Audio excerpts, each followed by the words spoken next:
But for Michigan right now, I think the big concern, and I think a concern that Ohio State's had has been kind of electronic surveillance. So that takes a lot of different. You mentioned that involves taping walkthroughs.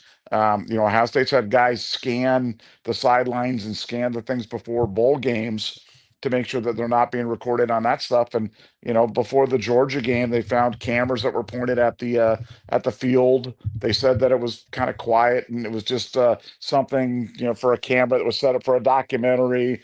But Ohio State's never quite sure. And now what they're watching is really the electronic surveillance. The idea of hacking the helmet communications and things like that, and making sure that all your helmet communications are completely secure, because that really could be the next thing that they do. If you could intercept the conversations between the defensive coordinator and the middle linebacker, or the offensive coordinator and the quarterback, that obviously puts you at a big advantage. I mean, it's obviously the electronic version of what Stallions was doing with his massive sign stealing campaign, probably the next thing up there. And I think for Ohio State, they're never going to talk about it. They're never going to, they don't ever want to publicly air their concerns about this stuff, but they're watching it. They're watching it. They've kind of got their spy versus spy stuff set up right now to make sure that it doesn't happen. They want to stay ahead of the curve because they don't want to be the victims of another cheating scandal, be on the wrong side of it. And you come on, they want to be active in their own